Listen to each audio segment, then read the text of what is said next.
and welcome to another video with me, Elmo J. Karjalainen. You can call me that's good guy. Hello and welcome to another video with me, Elmo J. Karjalainen. It's good to have you along. You can call me this guy if my name is tricky to pronounce. Today I'm taking a second look at the Yamaha THR 10II, and I'll be right back after this intro.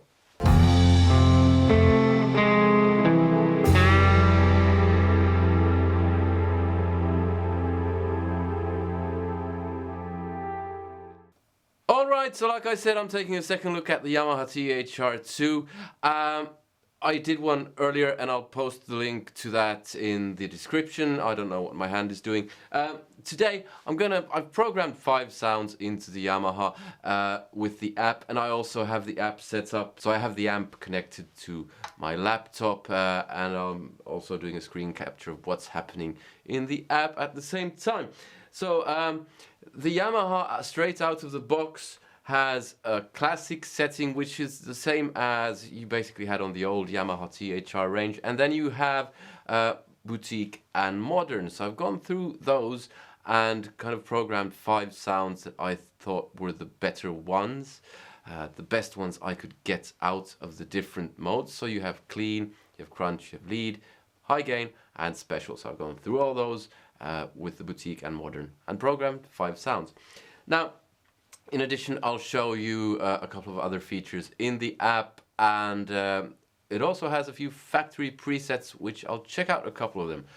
So that's basically it. First sound is just a clean sound where I have added compression, which you don't get from the panel here.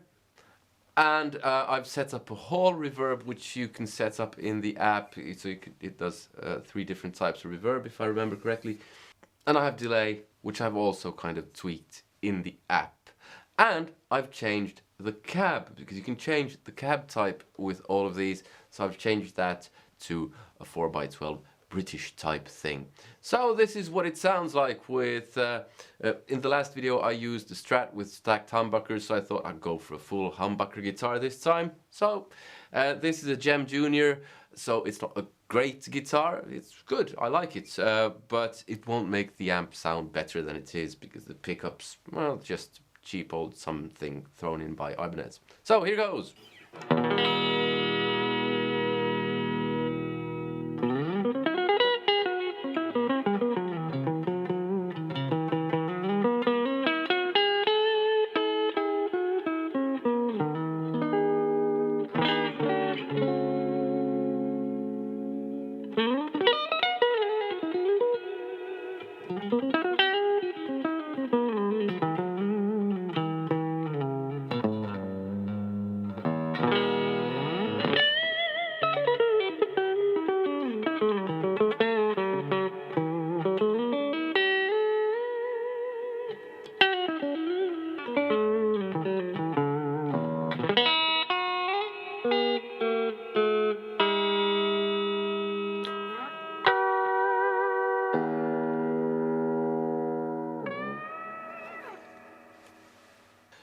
So there you have the first clean sound that I set up. That's the boutique setting, and here's a picture of how I've set everything up in the app. Second one. This is a crunch where I haven't set up the noise gate, so there is a tiny bit of hiss going on. I don't know if you can hear it on YouTube, but I can. Second sound, a crunch. This one is on the modern setting.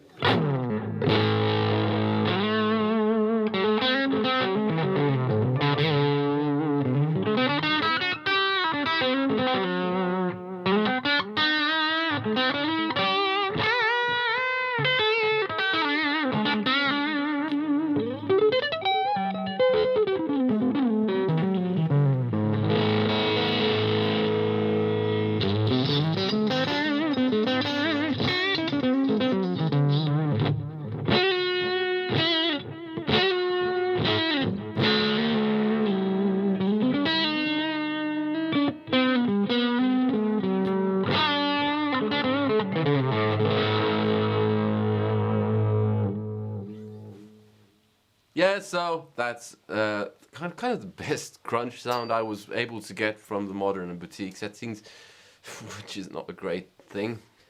Sound number 3. Okay, so this is a lead sound and this one is a modern setting as well. Now here's one of the annoying things with the amp. The volume differences on the different channels are quite large. Let's try that again.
Okay, so at this point I could show you what the cab simulation does, so I'll just swap cabs here.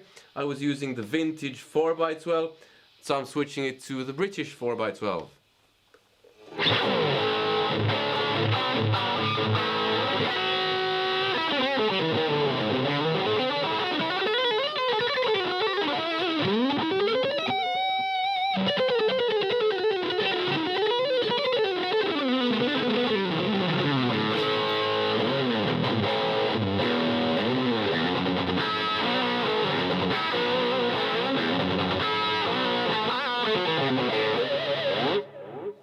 So there is a noticeable difference. Now let's go to the next sound, which is high gain. High gain. Okay, this is from the boutique setting, or on the boutique setting. I set up the noise gate at home and I was playing quite quietly, so I have to tweak it as I go along. There's still a bit of hiss going on, but here's high gain. And again, it's much louder than the lead setting, even though the volumes are the same. Let's try that again.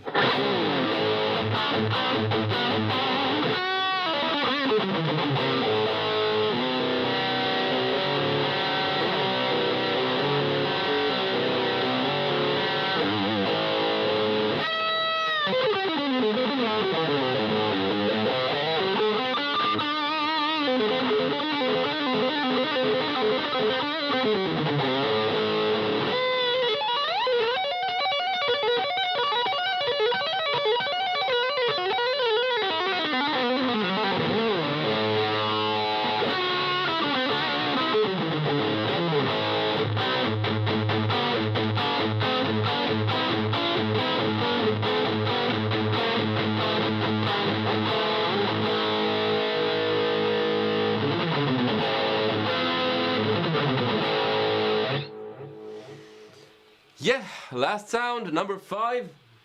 This is the modern setting and this is special.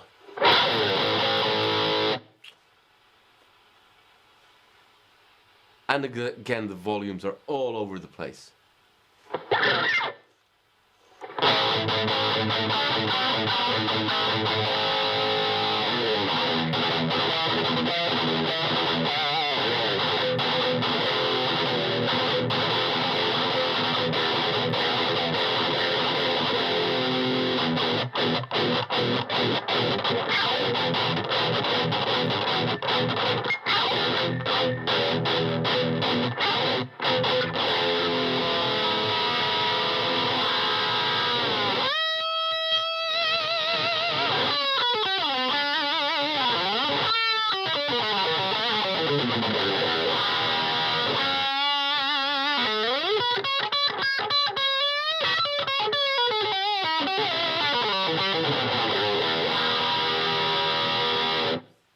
Okay, so those are the 5 sounds that I programmed into the amp, and those are kind of going through the 5 different settings: clean, crunch, lead, high gain and special.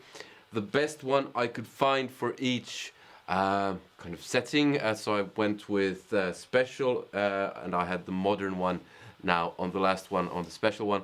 I thought I'd go through a few of the factory presets as well, which you can access over here in the top left corner, early VH.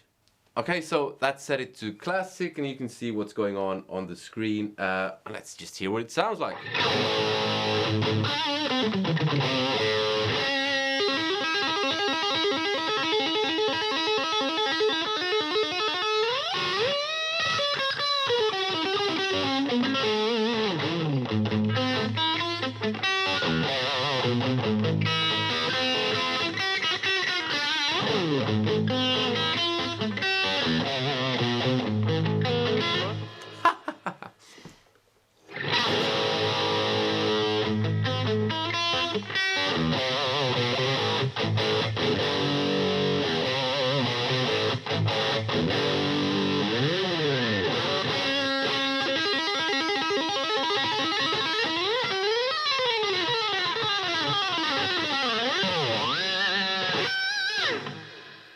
Early VH.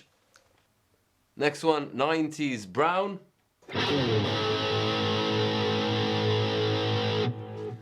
And again, it's like the volume is dropped, so let's go for more volume.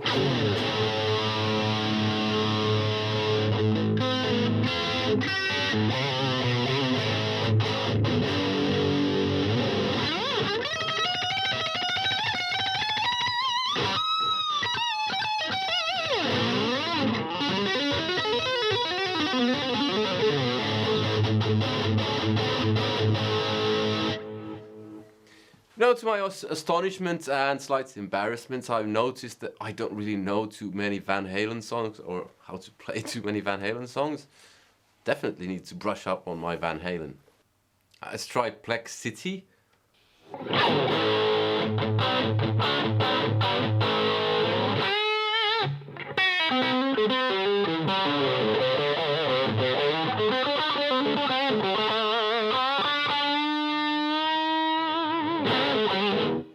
Okay, so I don't like the reverb. Let's try tweaking this. Turning reverb off, turning delay on. Okay, and let's add time. Slightly less in the mix. That's good enough. And let's see what it thinks of a pedal at this point.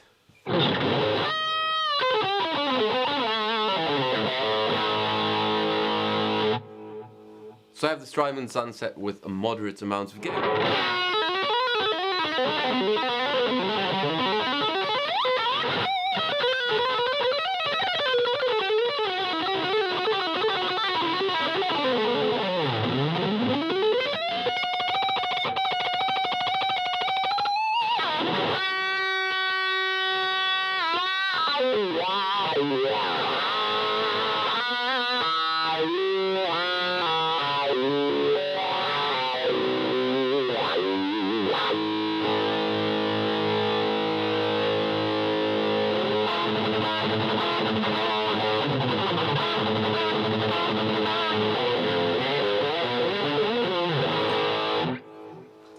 Feels like blasphemy playing Yngwie Malmsteen songs on a gem. Let's try one more. Just let's try Liquid Solo. No idea what that is.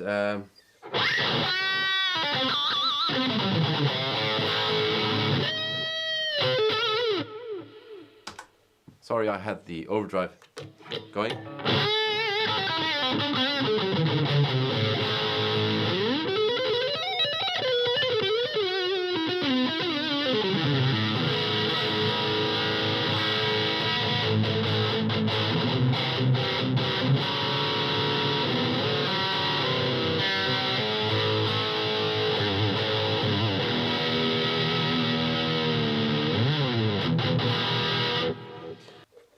Okay, so those are a few of the sounds that you can dig up in the Yamaha THR 10II. So what's my kind of final verdict? The pros are that it's very versatile. It comes with a tuner, it looks good. Don't know if that's a kind of deal breaker for anyone, but it does look, I think it looks quite nice. You can direct record with it via USB, but I don't care about that stuff. I know for the sake of a review I probably should direct record via USB, but no, I'm just not interested, and it's my channel, so I'll just do what I want. And if that puts you off, well, that's fine. That's totally fine. What I want is an amp that you can play with, sounds good, and all that. And to be honest, it has a few sounds that are quite nice. It has a few sounds that are not quite nice at all. But the majority of the sounds, while they're usable, sound a bit off in some way. I'm not entirely sure what it is. It sounds kind of stuffy and small and kind of not entirely well. Like when you hear a person who has a cold speak, it doesn't sound entirely well. It's like it has a cold. Something like that. Hard to describe, but that's what the feeling that I get when I sit in the room and play with it. And the deal breaker for me is it doesn't make me want to play more. It makes me want to change into another amp. And that's the biggest problem. It's not a bad amp, I think, because a lot of people like it. And I mean, it's just not for me. It might be for you, and here I've shown you a few of the sounds, and if you're interested, do check it out. But personally, I think that for the price, you can get something better, or you can save a few bucks and get something better. So you can get a Roland Microcube, the old one, and save a ton of money and just buy a better guitar, because at the end of the day, I think that the guitar is the most important thing, because that's the thing that you're holding in your hand. So if you buy this and save on the guitar, you might end up being disappointed. Whereas if you buy a cheaper amp and put 100 extra into the guitar, you might end up a lot happier. So that's my kind of 2 cents on this amp. Like I said, it has a few pros, it has a few cons. The biggest thing for me is that I don't want to play on it. That's kind of the bottom line. How do you know if it's for you? Well, you try one out. That's basically the thing. The biggest gripe, aside from it doesn't make me want to play it, is that you have to hook it up to an app or computer to get all of the features. Now, some of the features I can understand are hidden behind an app, because it would be a lot of buttons on the panel. But the different modern and boutique models, those could easily be put on the panel. And the bigger versions have that on the panel. So if you buy the wireless version, I think that has the modern and boutique versions as well on top, not just the classic. And the 30 definitely has that. I hope I don't have to review anything anytime soon that you have to hook up to an app, because it's really annoying. I don't know why I get so worked up over it, but it really annoyed me. So that's all I have for you today. I hope you liked the video. Give it a thumbs up if you did. If you didn't, you probably left already, but give it a thumbs down if you didn't. And comment, let me know what you thought. Subscribe if you haven't already. Hit that bell notification thing. Support me on Patreon, because you get a bunch of exclusives. Plus, I buy the gear that I review, so you get an honest review. I bought this and I'm gonna sell it. I didn't really like it too much, but it had some usable stuff in there, and it's fairly versatile. So it's not a complete pile of rubbish like the Marshall Code. Which is. One suggestion would be to include overdrive pedals in the amp, like the Boss Katana has, like the Marshall Code has. I don't know, it might be that this is just too small and the technology is not there. What do I know? But then again, it does sound better than the Marshall Code, in my honest opinion. Then again, I think the Katana sounds better than this. Yeah, and if you want free music, you can get free music at my website. The link's in the description. So, that was all. I hope to see you in another one. Take care. Goodbye!